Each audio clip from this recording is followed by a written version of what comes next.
Welcome to Arlington Public News. I'm Carla Dorado. And I'm Paul Werland. Thanks for joining us. It's great to be back here on the set of Arlington Public News with you, Carla, after a very, very busy summer. In this edition of APN, we'll meet an Arlington native who's now forecasting in Orlando and find out what it was like to be keeping an eye on Hurricane Irma. And with hurricane season here and blizzards on their way, we'll help you get ready. And Arlington celebrates the designation of a cultural district in the heart of town. That and more up next. Stay with us.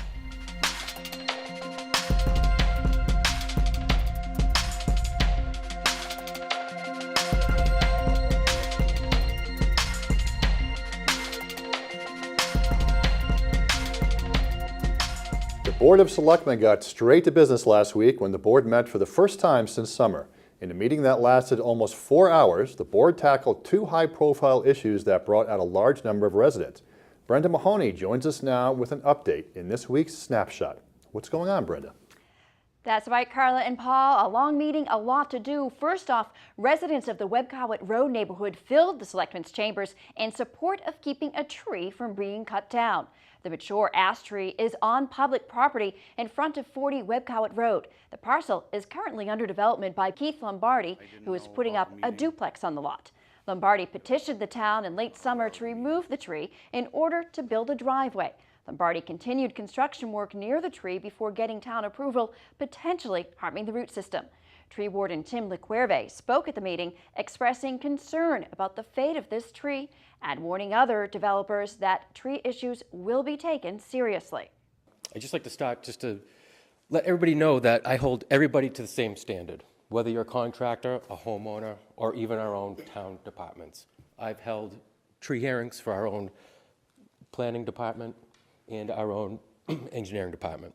First and foremost, everybody's accountable. Chapter 87, tree bylaws state nobody is able to cut, prune, trim, mark, remove, or alter a tree without the permission of the tree warden. I didn't grant any such permission. As far as the health and concern of the tree, is the tree going to make it? It's impossible for me to know. It's impossible for anybody to know. Is it compromised? Yes. What makes this tree nice is that it's not an invasive tree such as a Norway maple, a buckthorn. It's a green ash. It's a really nice North American native tree.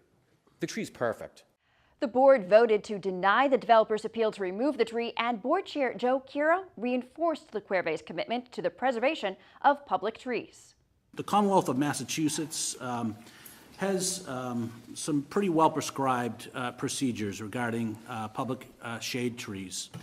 And the town of Arlington has a strong commitment and track record of planting shade trees, trying to encourage their preservation. Since the meeting, Assistant Town Manager Jim Feeney has met with both the developer and excavator to negotiate appropriate action. The developer has donated $6,000 to the Trees Please Fund in town, must present a tree protection plan before applying for a building permit for the site, and will issue a written apology for the incident. The excavator will donate $1,800 to the tree committee, the funds to be used for tree education. He will also hire an independent consultant to train his entire team on preserving and protecting public trees. And if any of these provisions are not met, the town does have the authority to impose fines and/or suspend their license to work in Arlington. The board also revisited the question of revocation or suspension of Arlington Liquor's license. The Summer Street store failed a compliance check in the spring after being cited twice before on unrelated issues. The board remained tied 2-2 on a proposal to revoke the store's license over the summer. With all 5 members of the board on hand at the September 11th meeting, the final vote declined to revoke the license, but did impose a maximum suspension of 10 days. License revocation rarely happens and must be reviewed by the State Alcoholic Beverage Commission. The board considered the likelihood of an ABC reversal in its consideration. Back to you, Carla. Thank you, Brenda. Next time you stroll a certain part of Mass Ave, you will be in an official cultural district. The designation by the state encompasses Capitol Square through Arlington Center. APN Assistant News Director Brenda Mahoney has more on why those behind bringing the designation home think it will really put Arlington on the map.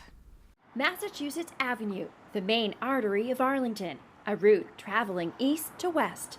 But with its many businesses and government buildings, it's also a destination.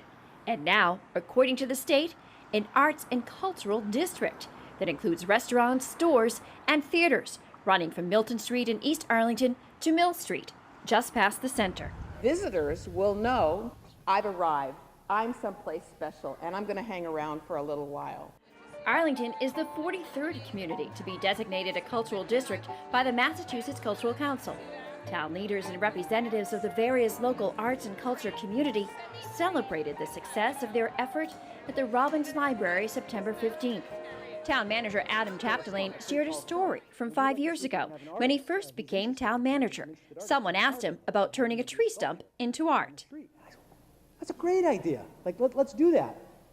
And I won't name any names, but very quickly, there were some powers that be that said, "Whoa, no, no, no, no, no, no. We don't do that in Arlington. That's what Cambridge does." Chapdelaine points to this butterfly installation along the bike path as an example of just how far Arlington has come in recognizing and developing its arts. We looked at the master plan section on historic and cultural resources. Arlington's Department of Planning and Community Development began looking into obtaining the cultural district designation after soliciting input from residents and creative organizations for a townwide arts and culture action plan last spring. Being a cultural district does not come with any funds from the state directly, but town leaders say it could help in applying for other grants from the council and adds a cohesiveness to the cultural community.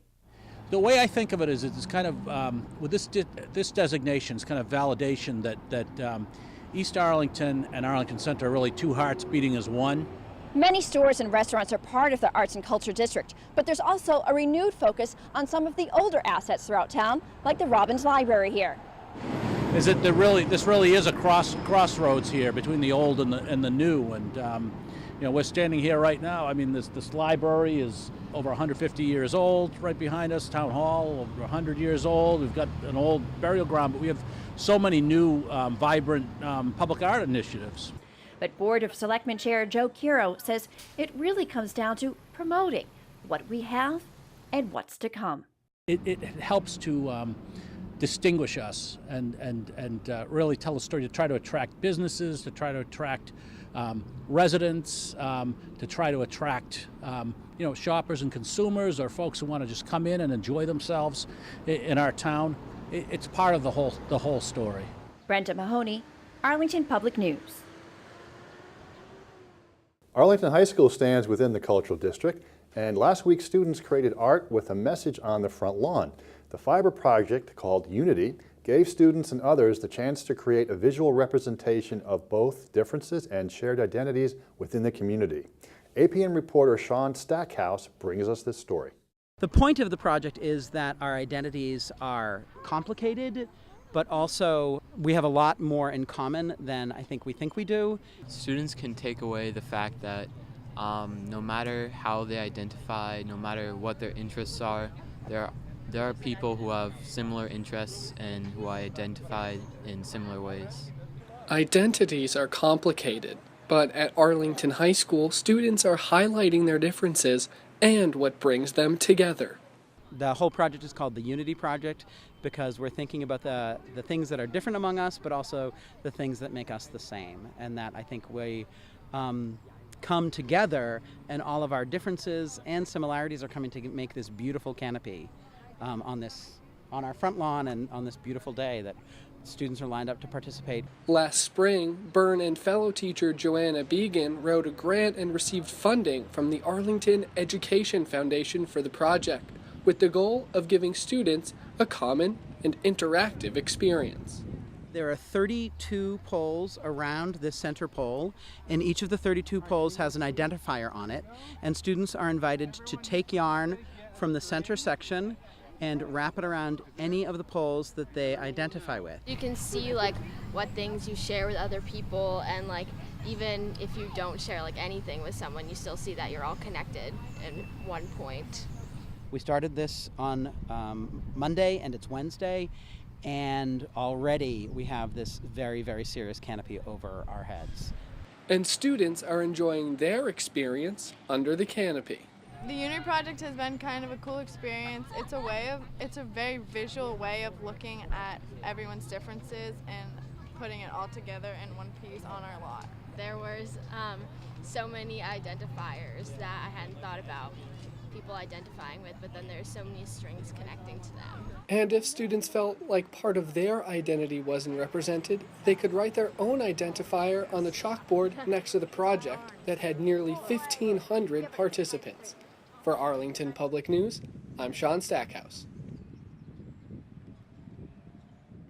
You know, the vibrancy of the color there really reinforces the vitality of the school community coming together for this project.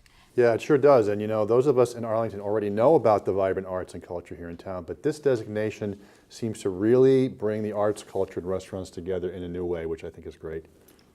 Hurricanes, flooding, blizzards in September is Emergency Preparedness Month. We'll help you to be ready for whatever the weather brings. And Ponder Sports are putting up victories early in the season. That and more when we come back.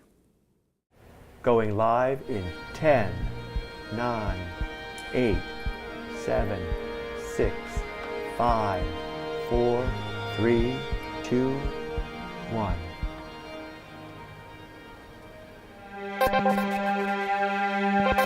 Mark Twain said about New England, "If you don't like the weather, wait a minute." And that is certainly true.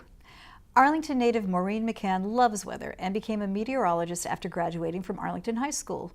She found herself in the heart of Hurricane Irma forecasting for News 13 in Orlando. APN Assistant News Director Brenda Mahoney spoke with McCann about Irma and the intense hurricane season we're experiencing.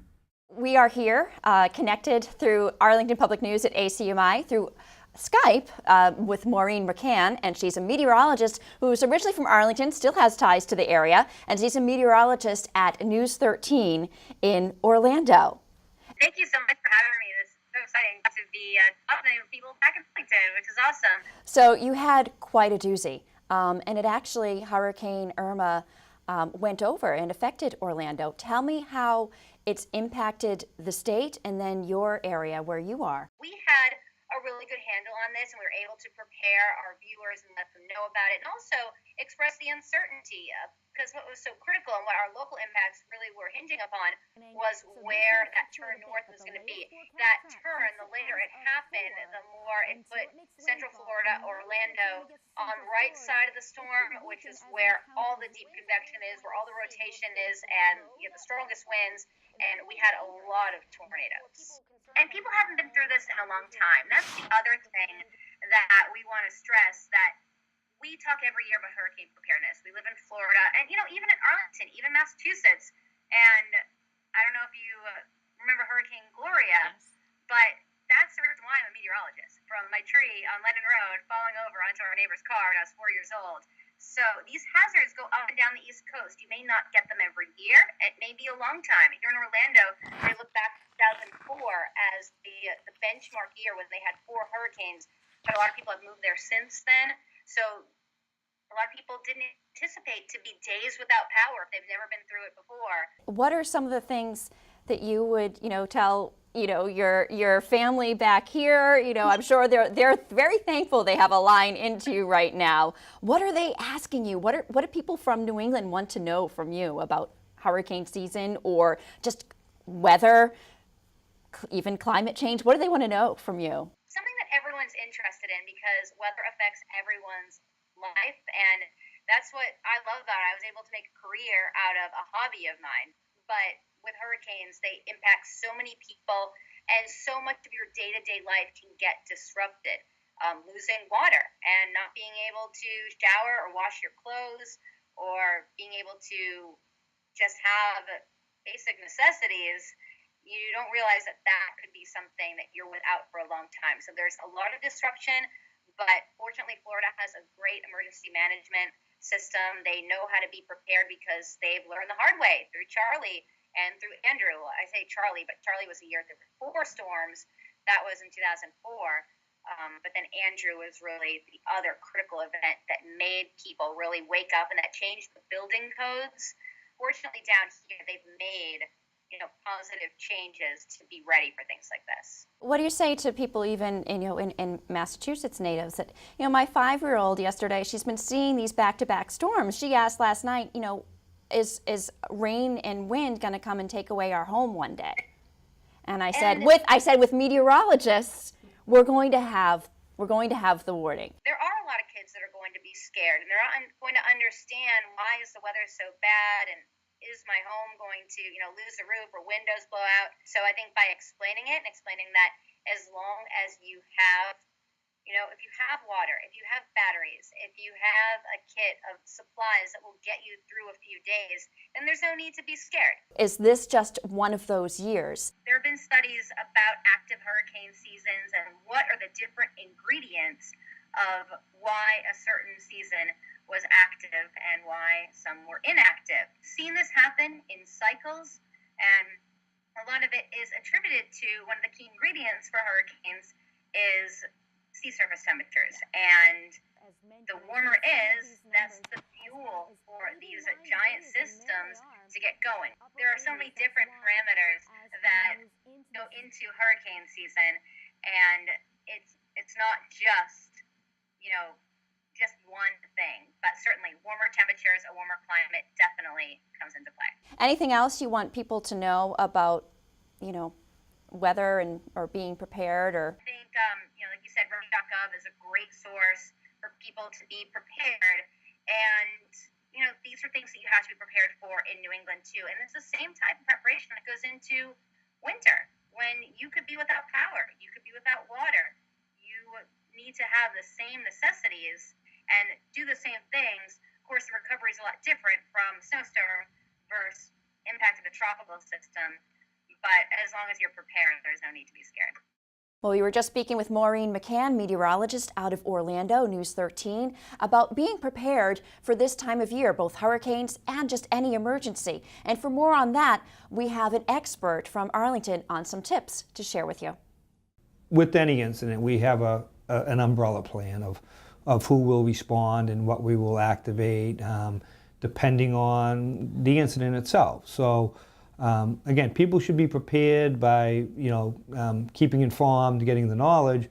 They should also be prepared with the basic stuff. Whether you store extra water, whether you store non-perishable goods in the event that you would be shut down for a while. You need to be prepared to have everything you need in your home if you couldn't get out, as well as think ahead. If I was to lose power, where can I go? Is there a friend? Is there a neighbor I can go to who has power? And I could stay there. So if you're without your refrigerator, if you're without heat, you should have a plan in place, the same as we do in every school in town, doing a fire drill. Quite often when people lose power, it's just they're losing power because of the storm taking down a tree. With these windstorms, with snowstorms, kind of evaluate your own personal situation. See if you have a lot of trees around your wires. See if you have older trees in your house. And that's something you should do year round to kind of prepare, trim trees, trim bushes so that wires aren't taking down. You know that you have flooding problems. Try to remediate it yourself. Either solve the problem or be prepared and go out and buy yourself a pump. If you get a couple of inches of water in your basement, you can probably get away with a Home Depot, a residential pump that hooks up to a garden hose. Have it in your house. Those don't even cost $100. Have it in your house, you start to get water, you put it in, you could probably stay ahead of it. If you get a large amount of water into a couple of feet, you may need more of an industrial pump with a larger hose line. But again, if you have that and you start to get water in your basement, you can probably stay ahead of it. I think we deal more with issues in the winter. And so what do you do? Same thing. Everybody rushes up to the town yard to fill up their 5-gallon bucket with salt and sand before that big snowstorm comes. This time of year you're going to need it. Go up and get it ahead of time. And then that also helps with DPW so that it's there, it's out, and they're not sitting there trying to fill it, and people will have it. So just a little bit of thinking ahead. During Emergency Preparedness Month, thinking ahead can mean setting up your emergency kit according to FEMA guidelines. The guidelines recommend 1 gallon of water per person per day for 3 days, non-perishable food items, and a can opener.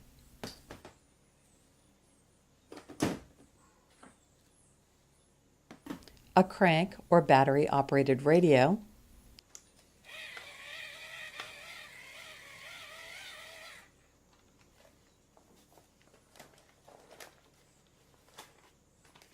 flashlight with working batteries,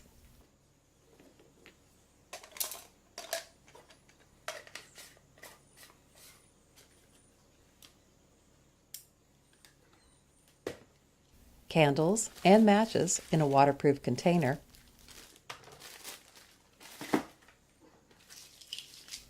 put aside enough prescription medication to last 2 weeks, add a first aid kit, and personal hygiene items. Include copies of important information and family documents. Keep extra cash on hand. Pack bleach for sanitizing and cleansing water if necessary. And have sleeping bags or blankets handy in case the heat goes out. Visit our website at acmi.tv for a printable version of the FEMA emergency checklist. Do you have your kit ready, Paul? Not yet, but I think when I see those images of the hurricanes and the storms, I think that's exactly what I'm going to be doing this week, and I'll be all stocked up. How about you? Excellent. I think I'm just about ready. Baseball will be back at Robbins Farm next summer. We'll bring you updates on all the park renovations. And we've got highlights from Town Day 2017. That and more when we come back. Hello, my name is Kylie Sullivan, and I'm a Health Compliance Officer with the Arlington Board of Health.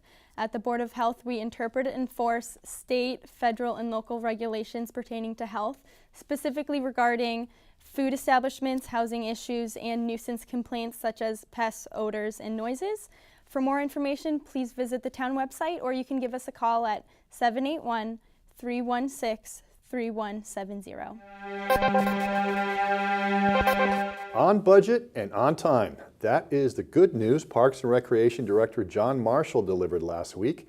The improvements at Robbins Farm are coming along, and residents will see areas opening up for use in the next few weeks. The basketball courts are just waiting for backboards before welcoming players. And several paths have been brought up to ADA standards, and because the project was on budget, an additional ADA path along the overlook was added. The baseball field is about 70% complete. Grading, leveling, and irrigation are done, and seeding will happen in the next few weeks. The grass field needs 2 growing seasons to establish the root system. The fall and spring growing seasons should bring the field online next summer, right on schedule. The department is also moving forward on the Reservoir Master Plan.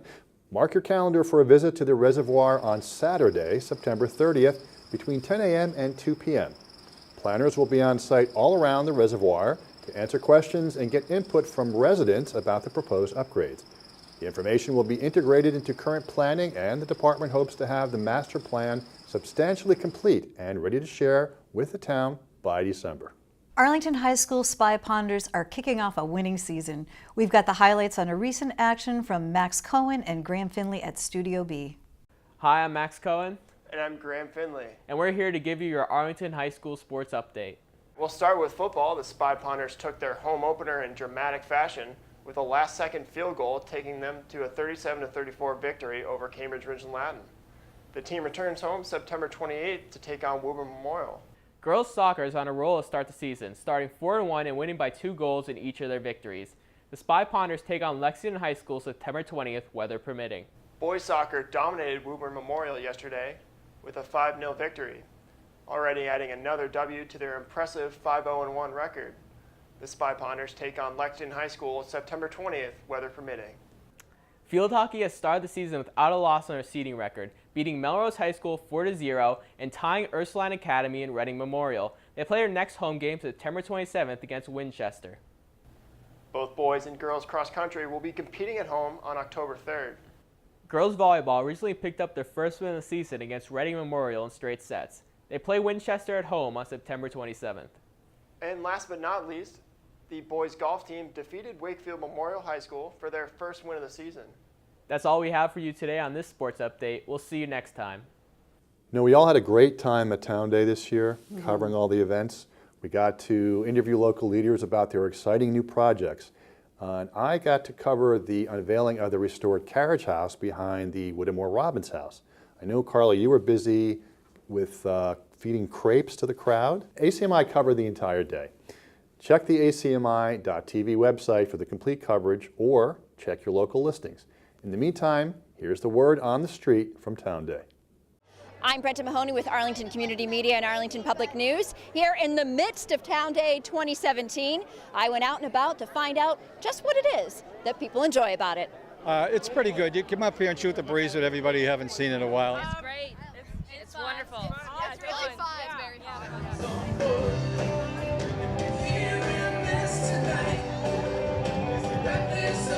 Certainly one of my favorite days of the year. It's great to see old friends and make new friends and see some folks who really care about our wonderful community come together and celebrate our town. And that's what today is about.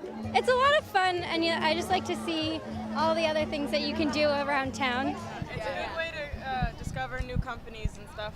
Yeah. To see all the booths of everything. You are blind? Yes, I am blind. What we really try to do is educate folks and make sure that our community is accessible. We brought the kids on the block this year, and they're puppets with different disabilities, and they educate kids. I am representing Arlington Soapbox Derby. I am a racer. I have been racing with Arlington Soapbox Derby for 5 years now, and it's a lot of fun, and I love it. I'm staying here from past 3 years. I'm attending this, so it's very fun and good. Go Arlington! That's really what it comes down to. Brenda Mahoney, Arlington Public News. Fall is a busy time around town.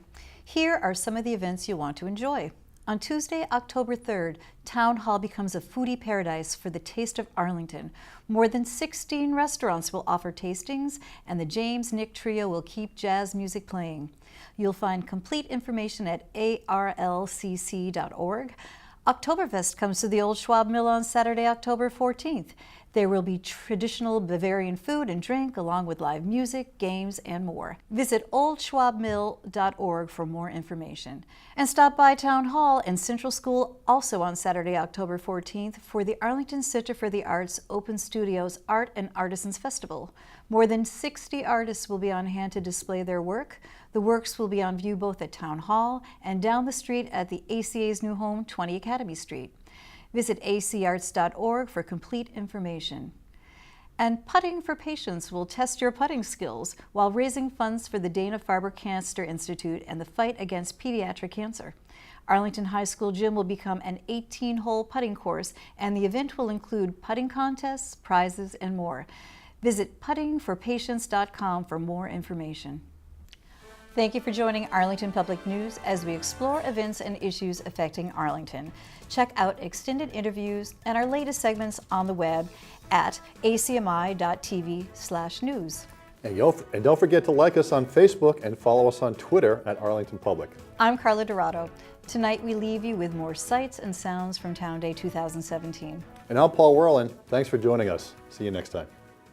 I am extremely proud to introduce to you the Arlington High School Jazz Band.